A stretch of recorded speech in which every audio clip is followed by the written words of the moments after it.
The smoke still rose from Seoul's broken buildings when General Kethvar walked through the rubble of what humans had once called their capital city. His forearms moved with practiced ease as he checked reports on his wrist device while his Uri soldiers cleared the streets of the last human resistance fighters. The invasion had taken only 3 months, which was longer than usual for the Vorthak Empire, but still acceptable given Earth's surprising determination to fight back. Kethvar had conquered 17 worlds in his 200 years of service to the Empire.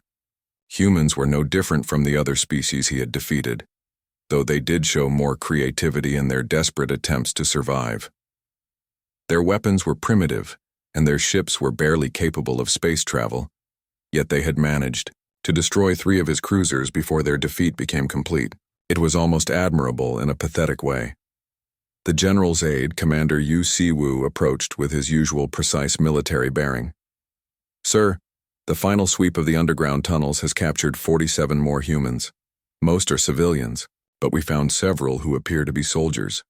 "Execute the soldiers immediately," Kethvar replied without looking up from his reports.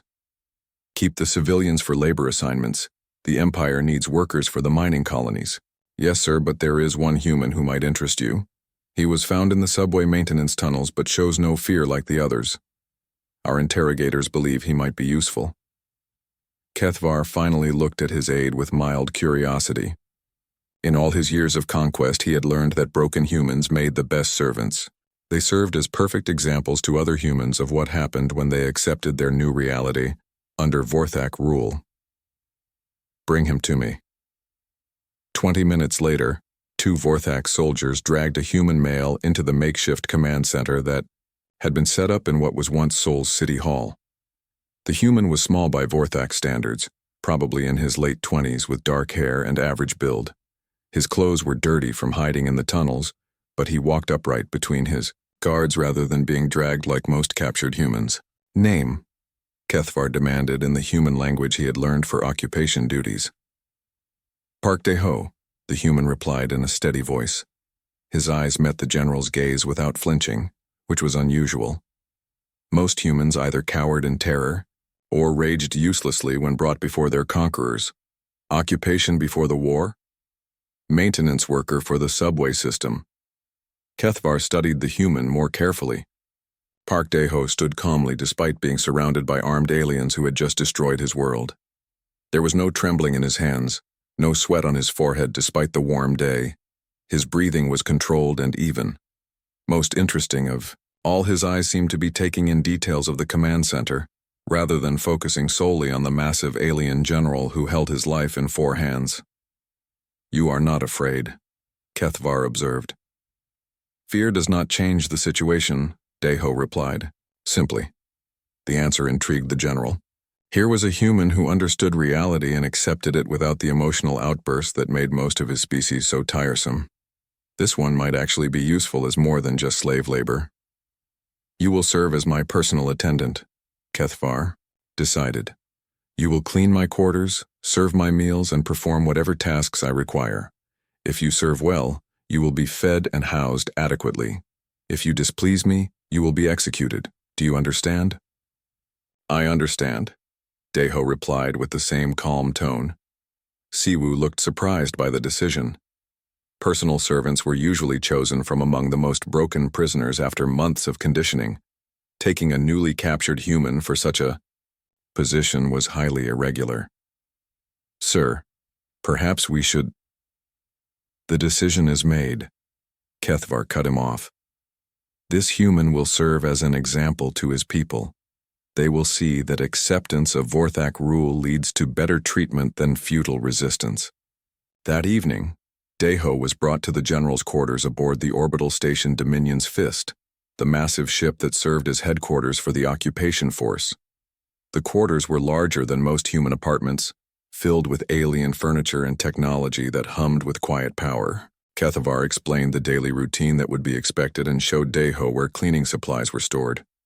"You will wake at dawn to prepare my morning meal," the general explained while Dae-ho listened attentively. "After I eat, you will clean these quarters completely. You will then wait in the corner until I require something else. You do not speak unless spoken to. You do not touch anything unless ordered to do so. You exist only to serve my needs. I understand, Deho replied. Over the following weeks, the human settled into his role with surprising efficiency. He learned quickly how to operate the alien food preparation devices and cleaned the quarters with thorough attention to detail. Most importantly, from Kethvar's perspective, he remained completely submissive and obedient without requiring the usual beatings or threats that other human servants needed. The general found himself almost forgetting that Deho was present during his daily activities. The human would stand quietly in his designated corner, while Kethvar reviewed military reports, spoke with other commanders through communication devices, or planned new strategies for pacifying Earth's remaining population. Deho never showed curiosity about these discussions and never asked questions about anything he overheard. This made him perfect for Kethvar's purposes. During meetings with other Vorthak officers, the general would gesture toward his quiet human servant as proof that the local population was accepting their new rulers. "Look how completely broken this one has become," he would say proudly. "Soon, all humans will serve the Empire with the same obedience." The other officers were impressed by how quickly Kethvar had managed to break a human spirit so completely. Most newly captured prisoners required months of harsh treatment before they became suitable for household service. This Park Deho seemed to have accepted his fate immediately, which spoke well of the general's skill at managing conquered populations. What none of the Vorthak officers realized was that Deho was carefully observing everything around him during these conversations. While standing motionless in his corner, he memorized the layout of the ship's corridors, noted the schedules of guard rotations, and listened to every detail of military planning that was discussed in his presence. His apparent acceptance of servitude made him invisible to his captors, which was exactly what he needed. The invasion had indeed been devastating to Earth's conventional military forces, but certain specialized units had gone underground before the final defeat. Park Deho was not actually a subway maintenance worker, though he had spent months in that role as part of his cover identity. His real job had been much more dangerous and required exactly the kind of calm demeanor that now served him so well as an alien's servant. But for now, he continued to clean floors and serve meals while his captors congratulated themselves on how thoroughly they had conquered humanity. General Kethvar was particularly pleased with his choice of servant, and often mentioned to visiting officers how this broken human proved that resistance was futile. None of them suspected that their perfect example of human submission was actually gathering intelligence that would soon prove far more valuable than they could imagine. The general, who thought he had chosen the most broken human available, had actually selected someone who was very far from broken, and that mistake would eventually cost him everything he believed about his own superiority. For now, though, Deho simply bowed his head respectfully whenever spoken to, and continued learning everything he could about his captors, while they mistook his patience for defeat. 3 months had passed since Deho became General Kethvar's personal servant, and the routine had become as natural as breathing. Each morning he would wake before dawn in the small storage room that served as his quarters, prepare the general's complex alien breakfast, and then begin the daily cleaning routine that kept him moving throughout the command areas of the ship. The Vorthak officers had grown so accustomed to his presence that they barely noticed him anymore, which was exactly what he had hoped would happen. While polishing the metal surfaces in Kethvar's office, Deho listened to the general discuss troop movements with his staff officers. The conversation was conducted in the Vorthak language, but 3 months of constant exposure had given him a basic understanding of their military terminology. More importantly, he could read the holographic displays that showed unit positions across Earth's surface, and he had memorized the symbols that represented different types of forces. "The resistance activity in the northern regions is becoming problematic," Commander Siwu reported, while pointing to areas on the tactical display. "They destroyed another supply convoy yesterday and killed 15 soldiers. Increase patrols in that sector," Kethvar replied dismissively. "These humans are like insects. You crush a few and the rest learn to hide." Deho continued his cleaning while noting the patrol schedules and routes being discussed. Tonight he would add this information to his growing mental database of enemy movements and weaknesses. The Vorthak believed their overwhelming technological advantage made them invulnerable, but they were making the same mistake that many superior forces had made throughout history. They were becoming predictable and overconfident. His real name was Captain Park Dae-ho of the Republic of Korea Army Special Forces, specifically the 707th Special Mission Group. For 2 years before the invasion, he had worked undercover as a subway maintenance worker while gathering intelligence on foreign assets and potential security threats in Seoul. His cover had been so deep that even most of his fellow soldiers believed he was actually a civilian contractor. When the Vorthak ships appeared in Earth's skies, his commanding officers had ordered him to maintain his cover and wait for opportunities to gather intelligence from inside enemy positions. The opportunity had come when Vorthak forces began sweeping the subway tunnels for hiding civilians. Dae-ho had allowed himself to be captured while carrying fake identification that supported his maintenance worker story. His years of training in psychological operations and survival techniques had prepared him to withstand interrogation and play the role of a defeated civilian perfectly. What his captors did not know was that his apparent calm acceptance of their authority was actually the result of specialized training in deep cover operations. He had spent months learning to suppress emotional responses and maintain operational focus under extreme stress. The skills that made him an effective intelligence operative were now making him appear to be the perfectly broken servant that Kethvar wanted. Every day brought new information that he stored away for future use. He knew the ship's layout better than most of the crew members who worked there. He had memorized guard rotations, security codes that were carelessly spoken aloud, and the technical specifications of weapons and equipment that were discussed during maintenance briefings. Most valuable of all, he had learned the personal habits and psychological profiles of key officers through months of careful observation. The information he gathered was not staying trapped in his head. Twice a week, Kethvar would order him to record a confession video that was broadcast to Earth as propaganda. These videos showed a defeated human admitting that resistance was hopeless and encouraging other humans to surrender to their new rulers. What the Vorthak did not realize was that Dae-ho was using subtle hand positions and word choices to embed coded messages in these broadcasts. The codes were based on systems he had learned during his Special Forces training, and he could only hope that someone in the resistance networks would recognize them and understand their meaning. Each message contained vital intelligence about Vorthak military positions, planned operations, and technical vulnerabilities that could be exploited by human forces. On Earth, former ROK Army Communications Specialist Kim Hye-jin was indeed receiving and decoding these messages. She had recognized Dae-ho's face from intelligence briefings during the war and immediately suspected that his capture had not been accidental. Working with a small team of surviving military personnel, she had established a hidden communication network that monitored all Vorthak propaganda broadcasts for potential intelligence. When the coded messages started appearing in Dae-ho's confession videos, Hye-jin knew that humanity had an asset inside the enemy command structure. The information he provided had already allowed resistance forces to avoid several major Vorthak operations and strike at vulnerable supply lines with devastating effectiveness.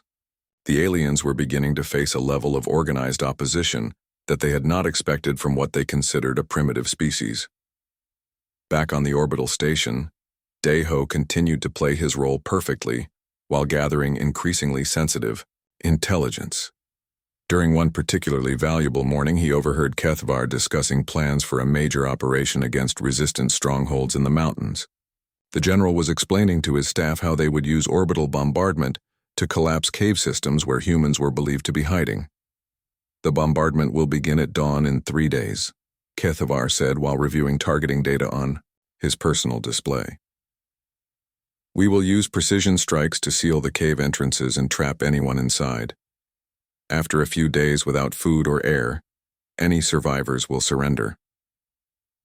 Dae-ho made mental notes of the exact coordinates being discussed while continuing to polish the furniture nearby. This information was too important to wait for his next scheduled confession video. He needed to find a way to get an immediate warning to the resistance forces who were hiding in those mountains. That evening, while cleaning the general's private quarters, Dae-ho noticed that Kethvar had left his personal communication device on the desk while bathing in the adjacent room. The device was still active and showing the tactical display from earlier. Moving quickly but silently, Dae-ho approached the desk and used his cleaning cloth to accidentally trigger the device's emergency broadcast function. The signal that went out would appear to be a malfunction, but it contained the targeting coordinates for the planned bombardment encoded in the transmission frequency.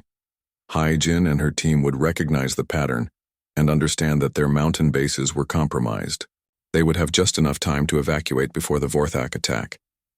3 days later, the orbital bombardment proceeded exactly as planned, but the caves were empty when the missiles struck. The resistance fighters had vanished completely, leaving behind only false evidence that suggested they had been using different locations all along. Kethvar was frustrated by the intelligence failure but assumed that human spies had overheard casual talk from his soldiers during ground operations. Never suspected that his perfectly obedient servant had been responsible for the leak.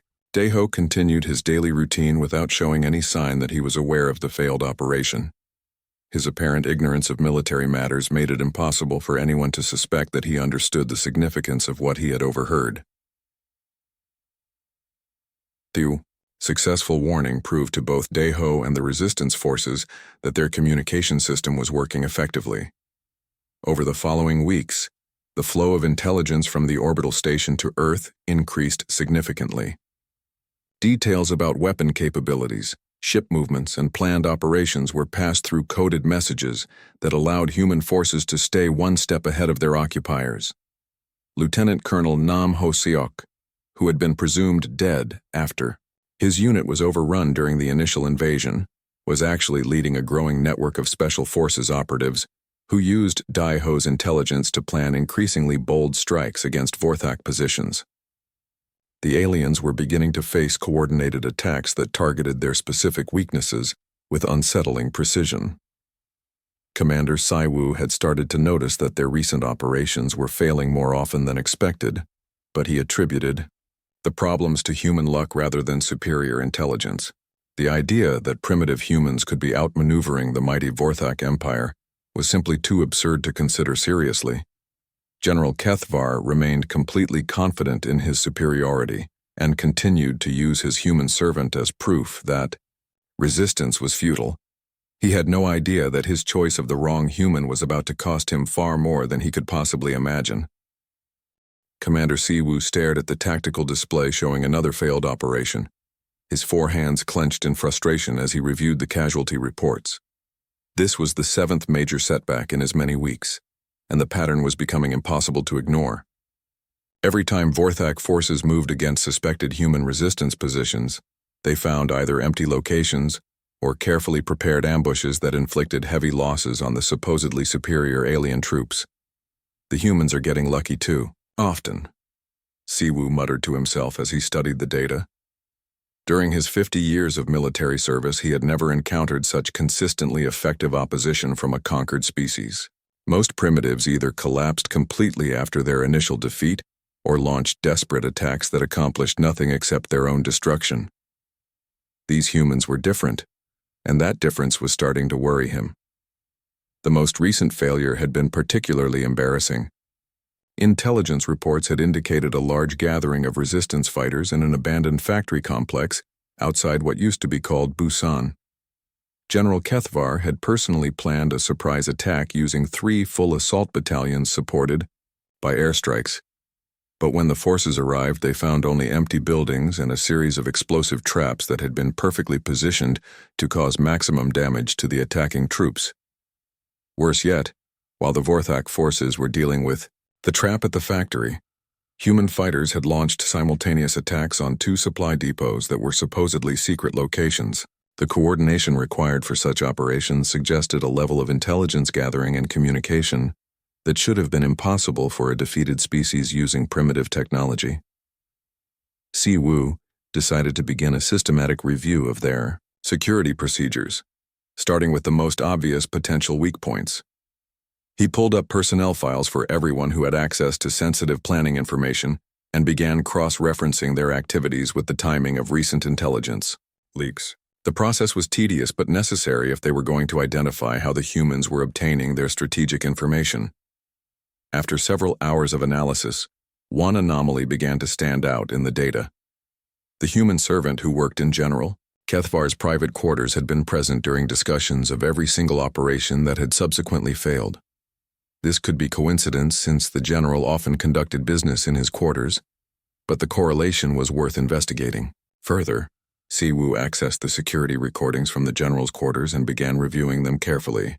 The human servant, Park Dae-ho, appeared in hundreds of hours of footage performing his cleaning duties while various meetings and briefings took place around him. In every recording, he appeared to be completely focused on his menial tasks and showed no sign of paying attention to the conversations happening nearby. But as Siwoo watched more closely, he began to notice subtle details that seemed out of place. The human's positioning during meetings was always optimal for hearing clearly, even when his cleaning tasks should have taken him to other areas of the room. His head movements, while apparently random, seemed to track speakers during important discussions. Most telling of all, there were microscopic pauses in his cleaning motions whenever classified information was mentioned, as if he was concentrating on memorizing what he heard. The more footage Siwoo reviewed, the more suspicious the human's behavior appeared. This was not the mindless activity of a broken servant, but the careful intelligence gathering of a trained operative. The realization hit him like a physical blow as he understood the magnitude of what had been happening under their noses for months. Siwoo immediately compiled his evidence and requested an urgent meeting with General Kethvar. When he arrived, at the general's quarters he found Dae-ho in his usual position, standing quietly in the corner while Kethvar reviewed reports at his desk. The human's presence in the room suddenly felt threatening rather than reassuring, though his expression remained as neutral and submissive as always. "General, I need to speak with you privately about a security matter," Siwoo announced, glancing meaningfully at the human servant. "Speak freely," Kethvar replied without looking up from his work. "The human understands nothing of importance." "Sir, I believe that assumption may be incorrect. My analysis of our recent operational failures suggests that we have a serious intelligence leak, and the evidence points to—" Siwoo paused and looked directly at Dae-ho, who continued staring straight ahead as if he had heard nothing. "Impossible," Kethvar scoffed. "This human is completely broken. He has no spirit left to resist and no understanding of military matters. I have observed him closely for months." "With respect, sir, I think we need to test that assumption. I have prepared false intelligence about a planned operation. If I brief you on the details while the human is present, and if that information somehow reaches the resistance forces, we will know for certain that he is not what he appears to be." Kethvar considered this suggestion while studying his servant more carefully. Dae-ho remained motionless in his corner, showing no reaction to the conversation about him. His breathing was steady, his posture relaxed, and his eyes focused on nothing in particular. Every visible sign indicated a mind that had been completely suppressed by months of servitude. "Very well," the general decided. "But when this test proves that the human is harmless, you will apologize for wasting my time with paranoid fantasies." Siwoo outlined a fictional plan to attack a resistant stronghold hidden in the mountains north of Seoul. He provided specific details about troop movements, timing, and tactical approaches while watching Dae-ho carefully for any sign of unusual attention. The human showed no obvious reaction and continued to stand quietly throughout the entire briefing. "There," Kethvar said, when the false briefing was complete. "The human has heard everything and learned nothing, just as I told you. If he was actually a spy, he would have shown some sign of interest in information this valuable." But Siwoo was not convinced. He had seen subtle changes in the human's behavior during the briefing, tiny alterations in breathing pattern and muscle tension that suggested intense concentration despite his outward appearance of indifference. "We should wait and see what happens with this operation before drawing conclusions." 2 days later, the answer came in the form of a devastating ambush that destroyed an entire Vorthak patrol in exactly the location that had been mentioned during Siwoo's false briefing. The human resistance forces had positioned themselves perfectly to intercept the fictional operation, and had used advanced tactics that demonstrated detailed knowledge of Vorthak equipment and procedures. When Saiwu brought this evidence to General Kethavar, the larger alien's face showed a mixture of shock and rage that his subordinate had never seen before.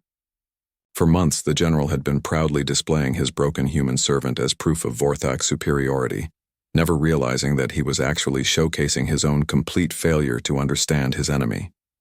"Bring him here," Kethavar ordered, in a voice that trembled with suppressed fury.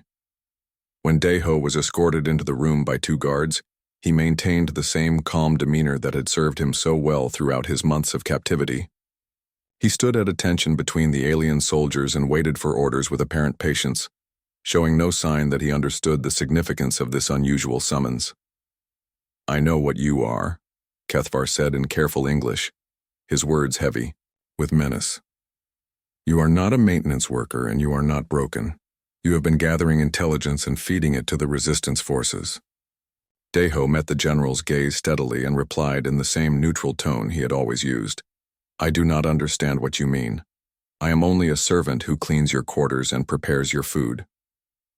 "The deception ends now," Siwu interjected. "We have proof that you are responsible for the intelligence leaks that have caused our recent failures. You will tell us how you have been communicating with the resistance forces, or you will be executed immediately." For a long moment, Deho continued to maintain his facade of confused innocence. Then something changed in his expression, a subtle shift that transformed him from a submissive servant into something far more dangerous.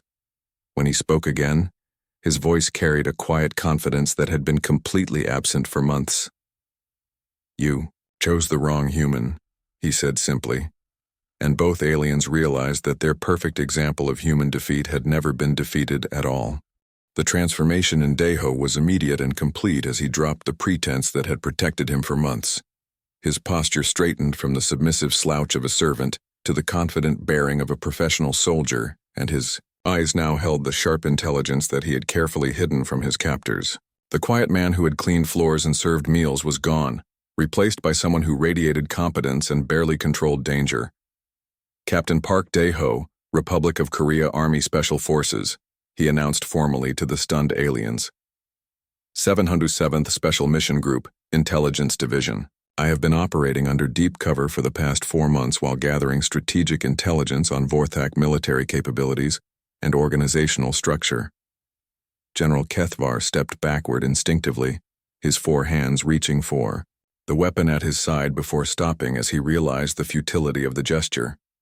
The human was unarmed and still technically a prisoner, but something in his demeanor suggested that the power dynamic in the room had shifted completely.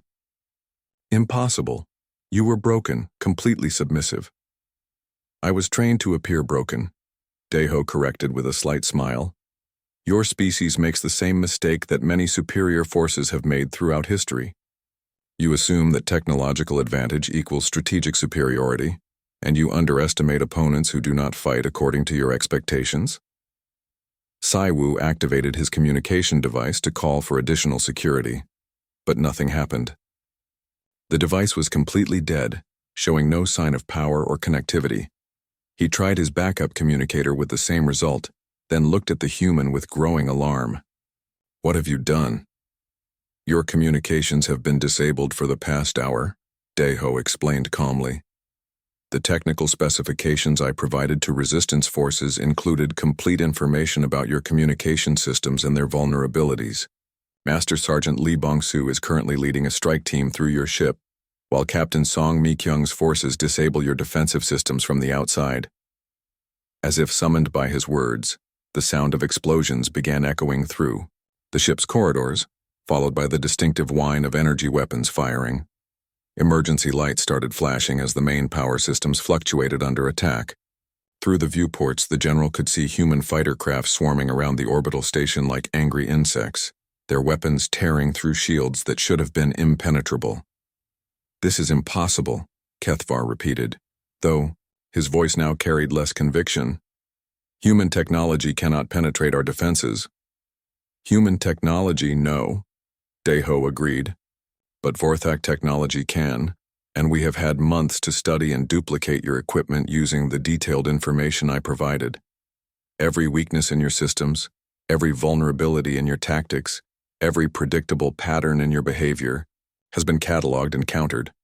The explosions were getting closer now, accompanied by the sound of running feet and shouted orders in the Vorthak language. But there were also other voices, speaking in Korean and giving commands with military precision.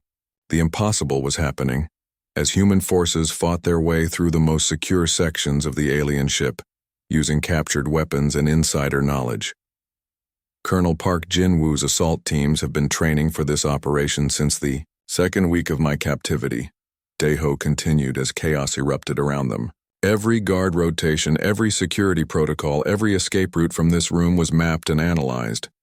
Your own arrogance provided the intelligence that made this attack possible. Si-woo drew his sidearm and pointed it at the human, but his hands were shaking with fear and rage. You will call off this attack immediately or I will execute you. Execute me if you wish, Daeho replied without concern. The operation will continue without me. Lieutenant Colonel Nam Ho-seok has been coordinating ground strikes against your remaining forces on Earth using the tactical information I provided. By now, most of your occupation troops are either dead or surrounded by human forces using your own weapons against you. The door to the general's quarters exploded inward in a shower of metal fragments, and Korean Special Forces soldiers poured through the opening with weapons raised. Their equipment was a mixture of captured Vorthak technology and modified human gear, creating a hybrid arsenal that was both familiar and alien. Leading them was a woman in combat armor, whose insignia identified her as a Republic of Korea Army. Captain Song Mi-kyung, Rock Navy Special Warfare, she announced while her soldiers took control of the room. General Kethvar and Commander Si-woo, you are now prisoners of the United Earth Resistance Forces. The aliens found themselves surrounded by humans who moved with professional efficiency and carried weapons that could easily kill them.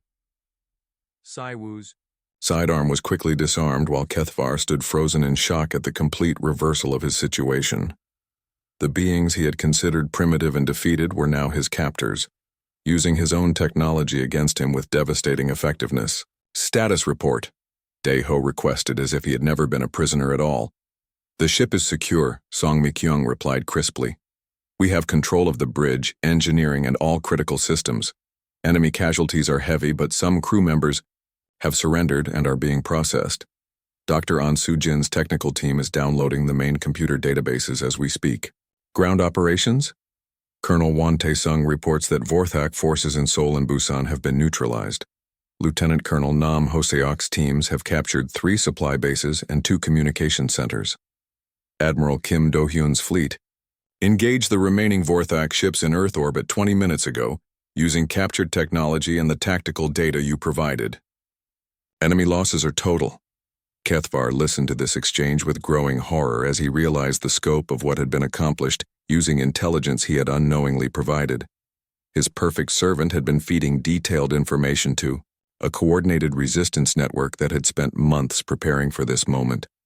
Every casual conversation, every tactical briefing, every piece of classified information discussed in the human's presence had been memorized and transmitted to forces that were now systematically destroying his empire's occupation of Earth. How? He whispered in his own language. Daeho answered in fluent Vorthak, demonstrating yet another capability he had hidden throughout his captivity. Your species conquers through overwhelming force, but you never learn to adapt when that force is neutralized. Humans excel at asymmetric warfare because we understand that apparent weakness can become strength when properly applied. The war is over, Song Mi-kyung announced to the aliens. Earth is free, and we now possess complete technical data on your military capabilities. You have 2 choices. Help us negotiate a peace treaty with your empire, or watch as we use your own technology to liberate every world you have conquered. Through the viewports, Kethvar could see human ships moving in formation around the captured Vorthak vessels, their crews already learning to operate alien technology with the same adaptability that had made this victory possible. The species he had dismissed as primitive was preparing to take their war to the stars, armed with weapons and knowledge that his own arrogance had provided. The general who had once proudly displayed his broken human servant as proof of Vorthak superiority now found himself a prisoner of the human he had chosen to humiliate. The wrong choice had cost him everything, and Earth's liberation was only the beginning of humanity's response to their would-be conquerors.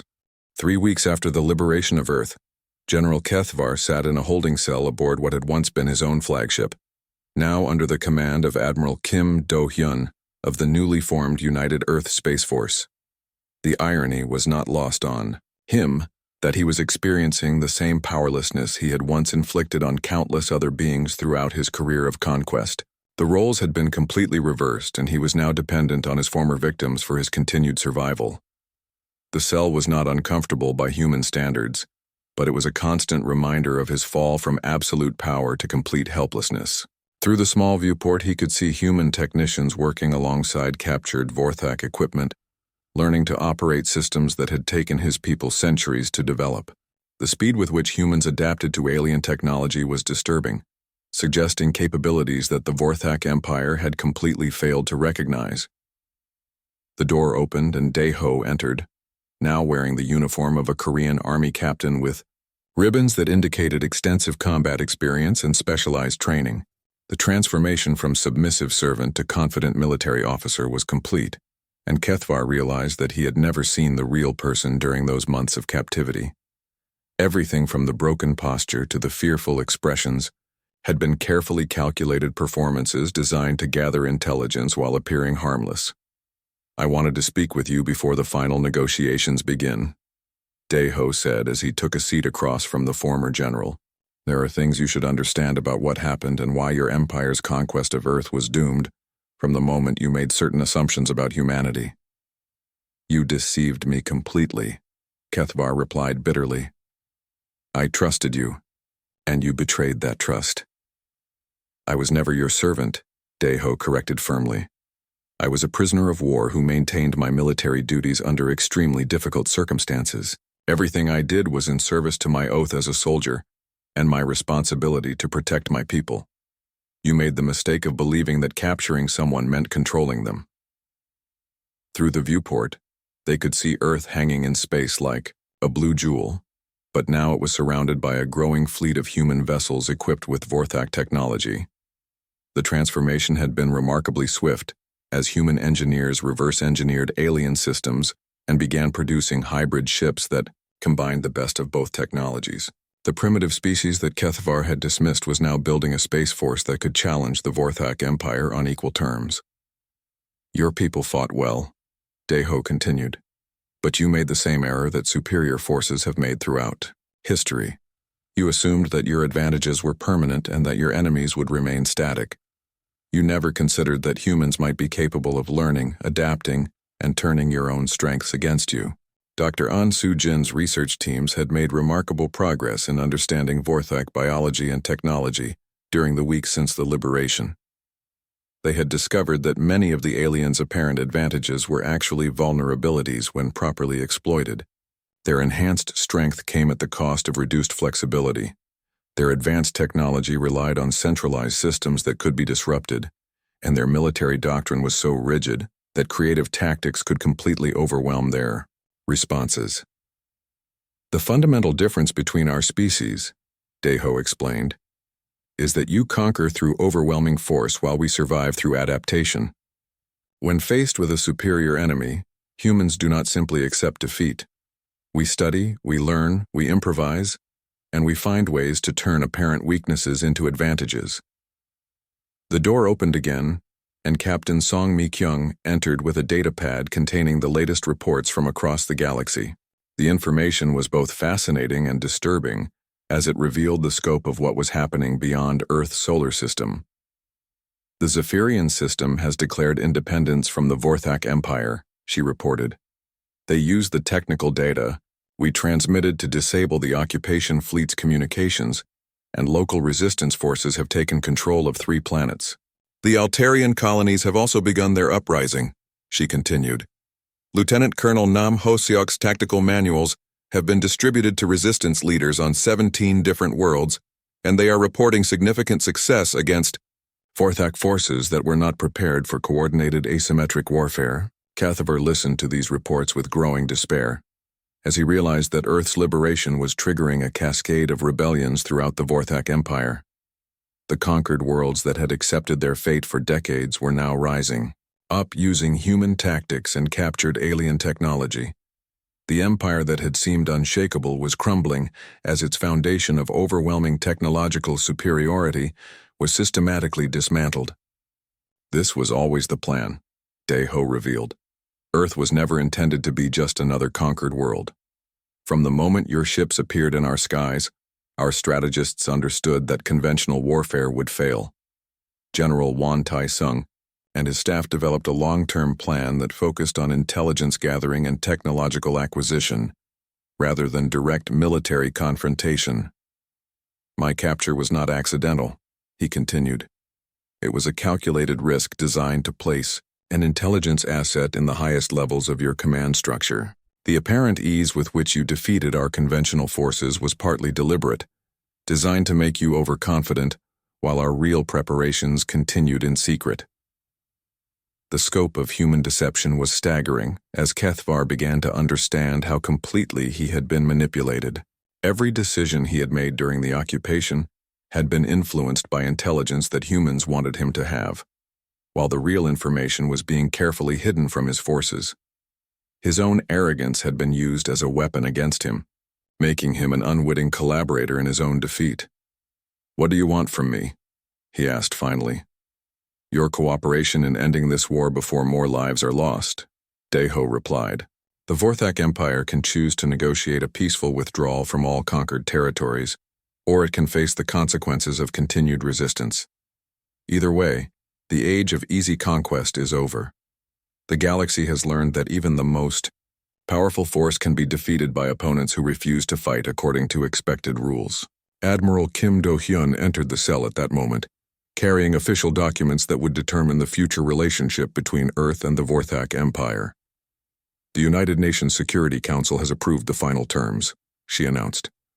"Complete withdrawal from all conquered territories, full technical assistance in liberating enslaved populations, and the establishment of a non-aggression treaty that recognizes the sovereignty of all species. If the Vorthak Empire accepts these terms, there will be peace," she continued. "If they refuse, humanity is prepared to take this war to every corner of the galaxy until every conquered world is free. The choice is yours." Kethvar looked at the documents that would end his empire's dominance and transform the political structure of the entire galaxy. The species he had considered primitive and easily defeated was now dictating terms to the greatest military power in known space.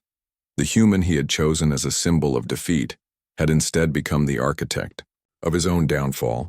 "I will transmit your terms to the Imperial Council," he said quietly. 6 months later, the Vorthak Empire formally dissolved as an interstellar power and granted independence to all conquered territories. The galaxy entered a new age of cooperation and mutual respect between species, with Earth serving as the mediating force that had made it all possible. The alien general who had chosen the wrong human had unknowingly triggered a transformation that freed billions of beings and established humanity as the unexpected champions of galactic liberation. Captain Park Dae-ho returned to Earth as a hero, but he knew that the real victory belonged to every human who had refused to accept defeat and had instead chosen to fight back with intelligence, courage, and an unshakable belief that freedom was worth any sacrifice. The wrong choice had indeed been made, but it was the Vorthak Empire that had chosen wrongly when they underestimated the species that would ultimately prove to be their undoing.